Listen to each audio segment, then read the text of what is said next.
J'aborderai le thème du colloque à partir des recherches que j'effectue sur la cinéfiction. C'est un concept que j'ai créé pour parler du rapport performatif de la littérature au cinéma. Et donc, plus particulièrement, j'aborderai le thème du colloque à partir de l'écrivaine Christine Montalbetti. Performatif, les passages cinéfictionnels d'un récit littéraire influencent la conduite du lecteur en mobilisant des empreintes kinesthésiques qui se sont tracées dans sa mémoire au cours de ses expériences au cinéma et qui reviennent, tels des spectres, hanter sa lecture. Or, les narrateurs, dans les romans de Montalbetti, expriment ouvertement leur intention de produire de tels effets sur le lecteur, ne cachant pas en somme leur volonté de contenir et d'orienter leur capacité magique. Les adresses explicites au lecteur agissent dans ces romans comme des déclencheurs, au sens éthologique du terme, le results, car elles ont pour fonction de susciter une réponse de la part du lecteur sous la forme d'une conduite de lecture. Cette réponse correspond majoritairement à la production d'images mentales en relation avec la situation du personnage principal à partir donc, de son corps vu ou de son corps voyant. Les deux passages suivants, ce sont les deux premiers dans l'exemplier, les deux passages suivants, extraits de son roman Journée américaine, nous en donnent une très bonne idée, car le récit se déploie à partir du point de vue d'un personnage, Donovan, qui, au volant de sa voiture, voit des paysages défiler à travers les vitres et les rétroviseurs, comme des images en mouvement sur un écran de cinéma. Donc, je vais lire les deux premières citations. Un lama, ça peut arriver. Regardez-moi celui-ci. Hop, le temps de le dire, et il est déjà derrière. Un mur de foin, des bottes rectangles superposés comme des briques, qui lui aussi fuit à votre côté, qui disparaît aussi vite, à peine un point dans le rétroviseur. Tout ça qui file, la peine aperçue, que déjà derrière soi les trajets, le moment, excusez-moi, mais où l'espace ressemble le plus au temps. Deuxième citation. Donovan jette un coup d'œil au rétroviseur intérieur, histoire de maintenir une attitude de conduite vigilante, mais il se doute bien que rien ne viendra s'inscrire dans son rectangle, lequel nous offre un travelling arrière parfaitement minéral, un beau plan cinémascope, où se reconnaissent des paysages western, mais que nul cavalier ne vient acheter de sa silhouette, et pour l'heure, point de véhicule non plus. Je ne m'attarderai pas ici sur les adresses au lecteur que l'écrivaine multiplie dans ses récits pour mobiliser sa mémoire cinématographique. Je vais m'intéresser plutôt aux scènes dans lesquelles elle situe ses personnages dans un espace clos, comme l'habitacle d'une voiture ou une chambre d'hôtel. Je n'ai pas encore arrêté là, la dénomination exacte de cet espace. L'appel pour l'instant espace clos ne suffit là pour l'instant. Mais il pourrait être équivoque à certains autres moments, surtout pour la chambre d'hôtel, comme on verra un peu plus loin dans le Love Hotel, ou s'il s'agit plutôt d'un espace discret ou séparé, parce que cet espace-là n'a plus le contact avec les autres espaces que lui-même. Donc, ces espaces clos m'intéressent tout particulièrement dans mes travaux sur la cinéfiction, car ils sont comparables à une salle obscure de cinéma, où les jeux d'ombre et de lumière qui apparaissent sur l'écran et qui suscitent chez le spectateur des illusions, des rêves, des fantasmes. L'écrivaine semble très bien connaître l'effet cinéma produit par les espaces dont tout porte à croire qu'ils sont situés dans un hors-temps, éloignés du tumulte du monde. Mais la représentation de ces espaces dans l'œuvre de l'écrivaine intéresse tout particulièrement ma recherche sur la cinéfiction, car ils sont propices à la création d'images mentales chez ceux qui y séjournent. Je vais tenter donc au cours de cette présentation de décrire la représentation de ces espaces clos en 3 romans de Montalbetti, Journée américaine, Western et Love Hotel. 3 romans donc pour essayer de comprendre comment ces espaces agissent sur les corps qui les occupent, par l'entremise de leur configuration matérielle et des objets qui s'y trouvent. Je tenterai en somme d'y relever les aspects qui disposent les corps à la rêverie. Il y a d'abord, comme on vient de le voir, l'habitacle de la voiture de Donovan, qui représente un espace qui est propice à l'imagination. Ce que le narrateur décrit très explicitement, c'est la troisième citation. Conduire donne à votre rêverie un air autorisé, quelque chose de doux et d'inévitable, de très éloigné par exemple du spectacle de la paresse qu'offrirait votre corps allongé dans votre divan. Tandis qu'au lieu des trois images qui emplissent habituellement vos heures assises, la situation vous amène insidieusement à reconsidérer le trajet de votre existence. Nous avons tous fait sans doute l'expérience, avec plus ou moins d'intensité, selon que nous étions seuls, fatigués ou encore selon les conditions routières. Il faut croire que lorsqu'on traverse les plaines du Midwest, seul et libre, au volant de sa voiture, comme Donovan, que le temps est au beau fixe, mis à part un orage ou deux, la situation rend la rêverie inévitable. C'est que l'immobilité du corps derrière le volant, qui contraste avec le paysage en mouvement que l'on voit à travers les vitres, évoque en quelque sorte l'expérience du cinéma. Le conducteur se livre, comme tout spectateur devant l'écran, à l'action par le moyen de l'inaction. C'est la quatrième citation. Et là, à l'insu de tous, on peut tout faire. Crier, chanter, pleurer, tout son sou, ou rigoler. Mais surtout, on ne peut ne rien faire. Ne rien faire du tout que d'assurer la pression à peu près constante du pied sur l'accélérateur. Et pour le reste, regarder les paysages qui défilent. On a une très bonne raison de rester assis, parce que dans le même temps où l'on ne dépense aucune énergie corporelle, on se déplace pourtant. On fricote avec l'action par le moyen de l'inaction même. Et c'est plaisant, cette inaction autorisée. Ça déleste de tout, ça rend paisible, on est passif et en même temps dans le mouvement tout seul comme ça dans le paysage de l'Amérique. L'expression inaction autorisée est non seulement très juste pour décrire une telle expérience, elle s'applique aussi à l'expérience du cinéma. Combien de paysages américains n'ont-on pas traversé en étant, pour ainsi dire, inactifs devant les images en mouvement d'un écran? N'est-on pas d'ailleurs assis sur un bon cinéma, comme on l'est à peu près dans une voiture, mis à part le fait qu'on ne puisse ni chanter, ni crier de tout son sou? L'expérience des images projetées sur un écran est quelque chose de similaire avec celle des paysages qui apparaissent cadrés par un pare-brise ou un rétroviseur. Le succès de films comme Badlands ou Thelma et Louise y trouve sans doute une partie de leur justification. Car si le road movie dispose le corps du spectateur assis dans la salle à la rêverie, c'est que l'habitacle d'une voiture offre une expérience aussi douce et inévitable que cette dernière. Et là, on pourrait évidemment citer plusieurs autres films où des effets évidemment de lenteur et des effets de focalisation sur le paysage à différentes vitesses également peuvent nous donner toutes sortes d'expériences perceptives et être plus ou moins susceptibles d'évoquer la rêverie. Je pense entre autres au film de David Lynch, The Straight Story, où le vieux personnage traverse les plaines du Midwest et sur une tondeuse, une vitesse extrêmement lente.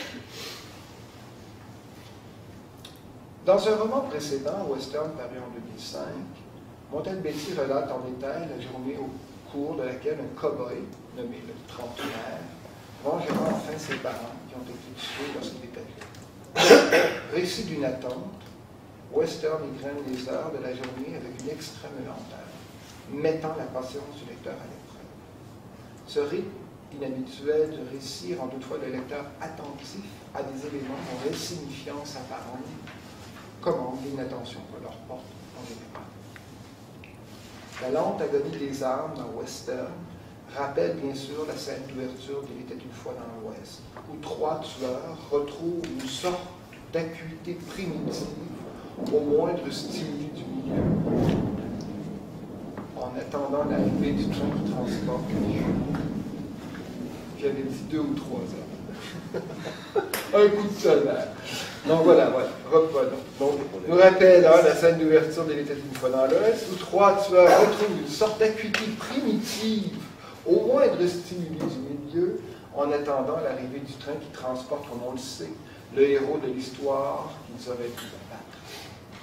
La lenteur dans le roman western place le lecteur dans une situation similaire à celle du cow-boy qui, en attendant l'arrivée de son adversaire et surtout l'heure de la vengeance, expérimente une sensibilité telle à son environnement qu'il parvient, à la manière de Donovan dans Journée américaine, à fricoter avec l'action par des moyens de l'inaction, c'est-à-dire en développant les images qui naissent dans son esprit vagabond.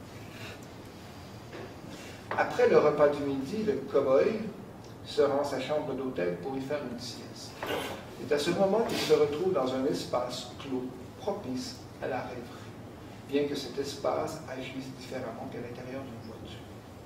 Contrairement à l'habitat qui active les rêves en offrant une vue sur les paysages extérieurs, la chambre agit sur le cow-boy par l'entremise des éléments matériels qui la composent, objets et recoins qui stimulent en lui des images du passé, des souvenirs et des illusions. C'est la 5e citation.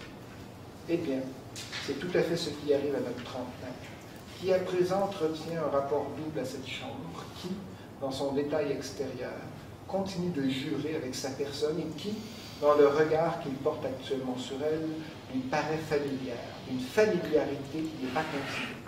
Il lui arrive encore de s'horrifier du ventre en porcelaine fleurie de la lampe à l'huile, en de petits regains d'objectivation de la chose, mais qui néanmoins, quand elle agit, est de nature profonde, si bien que dans le motif même de ce paravent, il peut se laisser aller s'identifier fugitif à ce muletier solitaire, à cheval sur son hybride de l'âme et de l'humain, et qui traverse des paysages de la mine-absente. Réceptacle des pensées qu'il a distillées pendant ses siestes, cette chambre, à force de les loger, de les accueillir en ses recoins, de les laisser se greffer ici ou là, dans une encoignure, sur la paroi de meubles, dans le détail de motifs, a fini par se recouvrir d'une couche invisible, mais toujours présente. Si bien qu'elle s'est tapissée de toutes les rêveries qu'on y a filées. Elle vous a désormais, malgré l'étrangeté de ses options mobilières et chromatiques, un petit air bien à vous. On aura bien remarqué, je crois, la généralisation de l'expérience de ce qu'on pourrait appeler un événement incorporel. Le vous en place, le cow-boy. Cet événement a lieu dans un environnement paisible et sécuritaire, contrairement à l'hostilité de la rue et du salon. L'espace de la chambre libère l'esprit du cow-boy des tracas de la survie, le disposant ainsi à retravailler les images fragmentées de sa mémoire en les projetant sur les éléments qui se trouvent dans la chambre. En développant une théorie de l'image à partir, entre autres, de l'éthologie de la psychanalyse, Gilbert Simondon a défini dans les années 60 l'effet d'un milieu sécurisé sur la production d'images dans l'esprit. Par exemple, cette production est quasi nulle chez les animaux lorsqu'ils se retrouvent dans un milieu familier et stable, où ils n'ont plus à lutter pour leur survie, c'est-à-dire pour se nourrir, s'abriter ou se défendre. Or, il n'en va pas de même pour l'être humain, dont la création d'images mentales se poursuit et s'affine, même lorsqu'il se retrouve, et surtout lorsqu'il se retrouve dans un milieu où il n'a plus à lutter pour sa survie. C'est dans la 3e partie intitulée « Contenu effectivo-émotif des images » de son ouvrage « Imagination et invention », un cours datant de 65-66, que Simondon détermine un certain nombre d'images intraperceptives, c'est-à-dire des représentations visuelles en l'absence de toute stimulation sensorielle. Il les présente selon un parcours génératif, des images primitives à celles plus sophistiquées. Ce parcours débute par l'image consécutive qui fait suite à une stimulation visuelle et se termine par l'image symbole qui est un montage purement mental d'images, en passant par l'image immédiate, l'image et l'image. Je n'ai pas le temps ici, bien sûr, de détailler chacune de ces 5 images qui ont eu un effet notable sur la théorie que Deleuze a développée dans l'image mouvement et l'image. J'aimerais toutefois préciser que les images qui sont projetées par le cow-boy dans sa chambre au cours des différentes phases de la sieste, les premiers signes d'engourdissement au sommeil profond, suivent étonnamment le parcours génératif des images affectivo-émotives de Simondon, de l'image consécutive, soit la persistance sa rythme des objets dans la chambre, à l'image symbole qui est une composition de ces mémoires partielles. Le devenir symbole des images correspondrait ici à l'expérience du trentenaire, comme si les pensées qu'il a distillées dans sa chambre à différents moments de son parcours formaient désormais un système original qui compose les fragments de sa mémoire en une espèce de pandominium flottant, c'est la formule de Simondon, entre la situation d'objet et celle du sujet, s'interposant entre le vivant et le milieu. Paisible et sécurisant, préservant le corps de ceux qui y séjournent des dangers et des intempéries de la réalité extérieure, les espaces clos dans les romans de Montalbesi sont représentés comme des espaces bénéfiques pour l'imagerie mentale. Love Hotel, roman qu'elle a publié en 2013, ne dément pas cette représentation, la pousse, si je puis dire, à un degré de perfection. En effet, la chambre hyper sophistiquée du Love Hotel de Kyoto, où se déroule pratiquement tout le récit, joue un rôle essentiel dans l'intrigue, aussi ténue soit-elle, qui se résout à la dernière phrase du livre. Pendant que le narrateur fait l'amour avec sa maîtresse Natsumi, pendant qu'il divague dans la chambre, rêve et recompose les contes traditionnels du Japon, pendant qu'il imagine la vie de sa maîtresse hors de la chambre quasi pressurisée du Love Hotel. Sans fenêtre, comme une monade, cette chambre.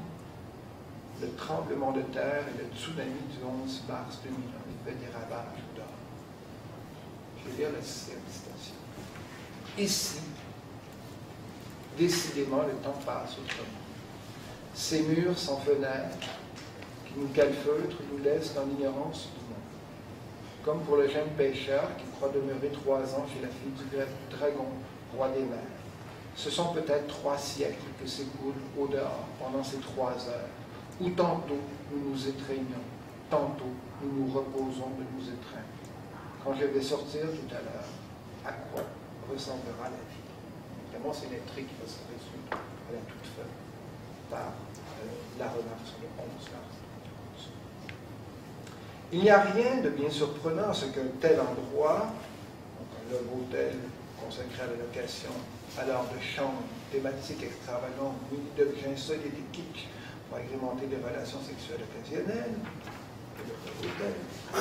donc il n'y a rien de bien surprenant à ce qu'un endroit pareil, dit, qui représente un espace clos hors du temps, à la durée trompeuse, comme sur l'île de Calypso, ou encore qu'il représente un espace autre, non soumis au rythme effréné du dehors, dont le grondement ne parvient pas jusqu'à la chambre. Comme tous les autres espaces clos dans lesquels les personnages de Montalbesi séjournent, la tranquillité de la chambre du Love Hotel favorise la rêverie chez le narrateur qui, notons, est écrivain. Et c'est bien la chambre comme espace qui stimule son imaginaire, et non les objets ludiques qui s'y trouvent ou sa décoration saugrenue. La 7e citation. Mon regard se perd dans les plis d'armoiries doublées sans doute, lesquels recouvrent, comme vous pourriez le penser, les carreaux d'une fenêtre, mais seulement le mur aveugle. Aucun moyen ici de savoir comment change le ciel. Plus rien ne me parvient de la vie. La circulation des corps dans les rues, les accidents, les ambulances, tout cela n'est plus idée. Connaissez-vous ce personnage d'un livre d'Osamu Dazai qui, réfugié entre les murs aveugles d'un abri anti-bombardement avec sa fille, occupe ses heures à réinventer pour elle les contes célèbres du Japon. Dehors, la dévastation fait rage, mais lui, entre les murs protecteurs, se met à raconter des histoires. L'évidence de la comparaison est voulue. Loin de l'esprit lubrique du Love Hotel, le narrateur se construit une chambre à lui, où le moindre petit mouvement de sa maîtresse déclenche en lui des images qui livrent au corps le secret qui les habite. La 8e citation. Devant sa concentration, je me prends à rêver à la lignée de ses ancêtres, occupés génération après génération, à préparer le thé. Et à ce qu'il doit y avoir, dans l'attention qu'elle y met, comme dans la finesse de son poignet, ou le fuselage particulier de ses doigts, qui appartenait à tel ou tel membre de cette lignée, ou à plusieurs à la suite, chacun de nous venant à sa façon témoigner du corps des générations précédentes, en reproduire des détails, de sorte que c'est aussi physiquement que nous en conservons la mémoire. Et comme il le dit plus loin, nous sommes de nos ancêtres les fantômes de chair, ils se servent de nos corps vivants pour hanter ce monde. Les contes ont aussi ce même pouvoir en colonisant dans le Love Hotel ou dans une chambre fermée, sécurisée, nos corps pour durer encore à leur façon. On aura compris, j'espère, malgré la brièveté de cette présentation, que la représentation des espaces clos dans les romans de Montel-Petit offre une leçon sur les conditions de l'expérience de la rêverie et d'une expérience du corps. Notre corps serait ainsi colonisé par des images qui, à la manière de spectres, n'attendent que le moment où l'esprit n'est plus sur ses gardes pour se profiler sur les murs aveugles d'une chambre ou se composer avec les paysages cadrés par le pare-brise d'une voiture. J'ajouterai aussi, peut-être, dans la conduite de nos lectures. Merci.